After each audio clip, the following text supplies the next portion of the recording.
Hey boomers, let's get to it. Another episode of the Guy Midkiff Show, where health is wealth and wealth is most assuredly freedom. Vanguard recently warned about a couple of things, and that's future market returns, and that they're going to be lower for an extended period of time, up to 10 years as a matter of fact. But that warning barely scratches the surface. In this follow-up video to my recent viral video, Boomers, Vanguard says the party may be over, we're uncovering the real retirement risks most people never planned for. Look, you can do everything right. You can save diligently. You can save for years. You can diversify. You can follow the 4% withdrawal golden rule.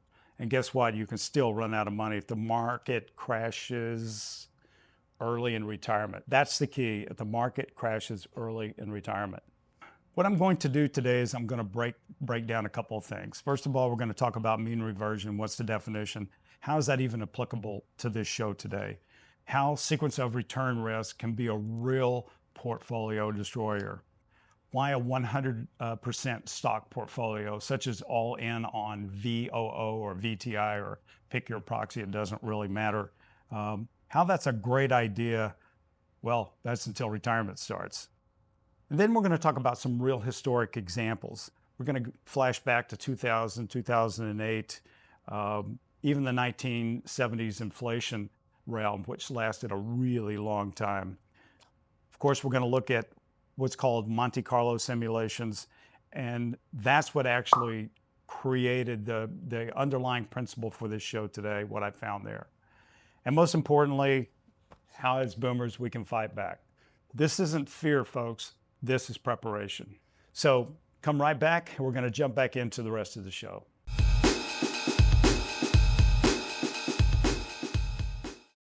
Okay, now for the little disclaimer. This video reflects my personal opinions and thought exercises only. I'm not a financial advisor. And of course, please consult a qualified professional before making any investment decisions. In particular, if you have any doubts about your ability to do this yourself or DIY your retirement. In last week's video, Boomers, Vanguard says the party may be over. That struck a nerve, for sure. I've had over 30,000 views, and that was as of yesterday before I looked at the count. And that video has only been up for about 4 days now. The heat map for that episode is absolutely gone in fuego. And the comments told me something loud and clear. It says, hey Guy, I think it's time for you to explain to we boomer retirees what this really means. So today is a follow-up to the questions that have been placed into the comment section of that video. Here it is. Vanguard cracked the door wide open in their December 10th, 2025 forecast, where they're calling for lower expected returns driven by mean reversion. So let me drill down into that. It's called sequence of return risk, as if I haven't talked about this no less than a dozen times in the past. And it is truly a retirement wrecker if you don't understand it. And let me be straightforward with you. When I started digging into this using AI historical simulations, Monte Carlo stress test, and real world withdrawal scenarios, I didn't expect what I found. And today we're going to do a couple things. We're going to demystify mean reversion. We're going to show what AI simulations really reveal. AI meaning artificial intelligence, Grok, ChatGPT, Perplexity, Claude, Gemini, Copilot, take your pick. Walk through some gut-punching sequence of return examples, and then we're going to talk about how we boomers can survive all this. So let's just dive in. First of all, let's talk about mean reversion, or what some of us used to call reversion to the mean. In plain English, mean reversion sounds extremely fancy, but in reality it's quite simple. What it means in layman's terms is what goes up must come down. When things go way too high, eventually they have to come back down to normal. And what is normal? Mean reversion. And guess what? Nobody knows when it's going to happen.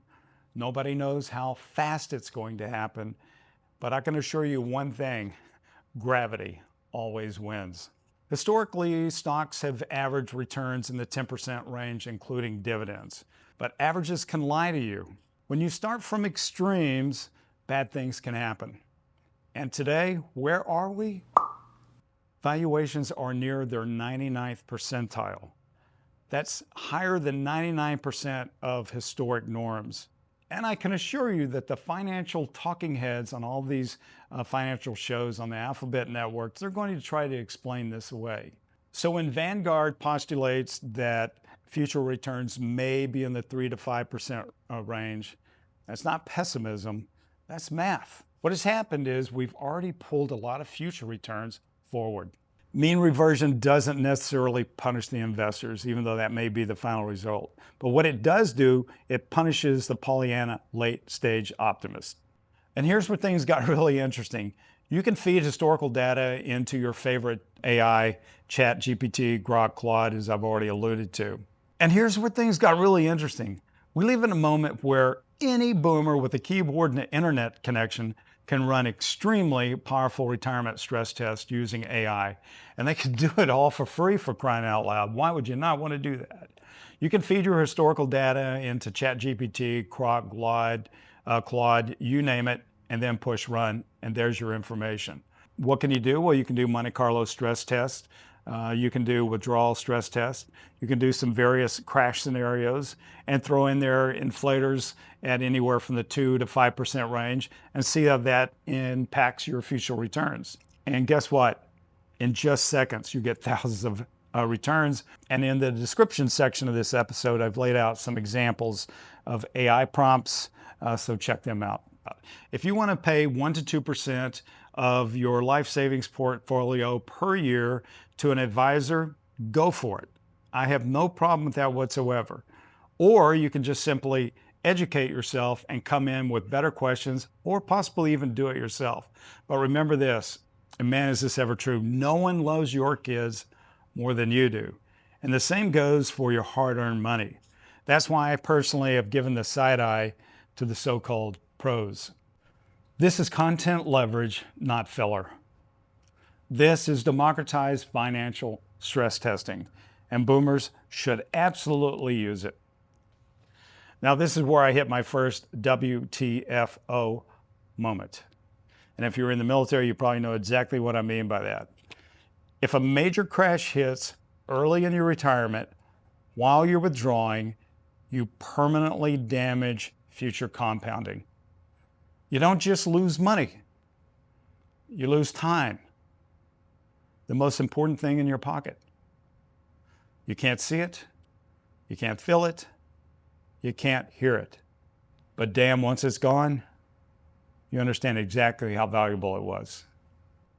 We're going to look at some real world nightmares here. Let me make this painfully real. We're going to set up a couple of scenarios. The first one's going to be the bad luck scenario, or what I call the aces and eights hand. Let's say that we retired in 2006, and some of you this probably happened to. Let's just assume, for example's sake, you had $1 million in your portfolio, in an all stocks only portfolio. When I say all stocks, I mean proxy investments such as VTI or VOO, pick it, it doesn't really matter. And now you're making your 4% annual withdrawals. Then 2008 hits. The market falls at one point down to 51%. But guess what? You still need to eat. You still need to survive. You got to have money. And 17 years later, with no withdrawals and a hell of a lot of luck, you could have been sitting at $3.4 million. But this number is extremely deceptive. It does not reveal the potential for disaster during the 5-year recovery. This is where simulations tell the real story. That all-in equity strategy had some 40% chance of complete failure. Would you ever go to Vegas and make those kind of bets? Sequence of returns, simply put, is the real portfolio killer. And now let's look at scenario number 2, what I call the good luck scenario or the royal flush scenario. You retire in 2009, same money, $1 million, same withdrawal rates, 4%. And guess what? By 2005, what does all stocks have? Approaching $7 million. And that safe and reliable 60-40, 60 stocks, 40 bonds portfolio, $3 million, less than half. Same strategy, different timing, millions of dollars different. Guys, that's not skill, that's straight up luck. So this is where Monte Carlo simulations come back into the play. They don't predict the future. What the Monte Carlo simulations reveal is risk exposure. They'll run 10,000 futures in seconds. And what are you going to learn? Pure stock portfolios fail 20 to 40% of the time. The balanced portfolio fails 5 to 15% of the time. Early crashes dominate outcomes. Let's just understand that right off the bat. And as a pilot, this really hits home with me because I am used to simulations. Even though for a different reason, that was a financial, my simulations were for pilot emergencies, but what it made very clear to me early on, there are certain situations that you can't recover from. Secrets of return risk is the same. It's not about averages, it's about survivability. Because remember, we just spent 35 years putting money in the bank. Now we have to survive on that until it's gone. And guess what? Sequence of returns is exactly the same. It's not about your averages, it's all about survivability. So how about some good news? Sequence of returns is manageable. And here's how boomers can do it. I'm going to break this down to 4 parts. First of all, it's going to be flexible spending. In bad years, spend less. Makes sense. In good years, refill your reserves and maybe throw a little money into your cash cushion if you can do that. 2, let's consider the old Guyton-Klinger variable withdrawals. What it essentially means is withdrawal percentage, not fixed dollars. Less selling now means more peace in the future. I'm going to put a link in the description that points directly to what this Guyton-Klinger process looks like, and I'll probably even do a future show on it if you guys would like me to. Number 3, it's called the bucket strategy, not so hard. That's 2 to 5 years of cash. I get it. People just sit back in their chair when I said that. 5 years of cash, really? Do the best you can here.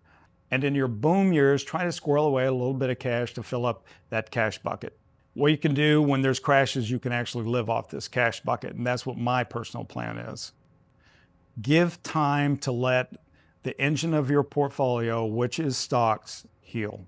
4, dynamic glide path. Start conservative, get more aggressive later. And that's exactly what I've done myself. I'm approaching year 2 in my retirement, and I have not yet touched my engine because I've had a couple of side gigs going on, which allowed me not to have to dip into that. But I plan to start doing that next year. That dynamic glide path is something that I'm personally living by. Start conservative, get more aggressive later.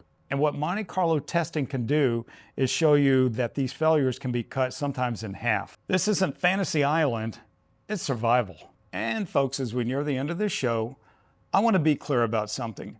I don't believe Vanguard was saying that the party is over. I believe what they were saying, though, be careful how you dance. At 67, what I want is growth, but what I really need more than anything is sleep. And please beware of recency bias. It looks like your friend, but in reality, it's simply a sheep in wolf's clothing. The S&P 500 has been up some 18% in this last run-up, but never forget the old adage. Past performance is not indicative of future results. What goes up must come down. This is my thinking. It's not advice to you. I want to be clear on that. Run your own numbers, challenge your own assumptions. But please join this conversation. I do read all of your comments. I may not respond to all of them because right now I'm in a busy phase of writing scripts, and they take hundreds of hours to write this 7-page script because I have to double check and recheck all of my information. The last thing I want to do is put out bad gouge. Did sequence of returns change how you think about your withdrawals? And what's your personal balanced portfolio look like? Is it all stocks? Are you all in on NVIDIA? Do you understand the risk that entails? What do your buckets look like? Do you even have buckets? Drop them right there in the comments. Close, please remember my motto, health is wealth and wealth is freedom. Please run your own Monte Carlo simulations. Look at the AI prompts that I created for you. You'll see exactly how simple this is because in the end, hope is not a plan. And folks, in closing, let me say from the bottom of my heart that it's been a true honor that you've given me a slice of your time. I do not take that for granted. I look forward to doing more shows for you guys. Tune in, tell a friend, bring them along, join in on the conversation. And that's how we get better, is asking questions and batting back and forth different ideas. Take care, guys.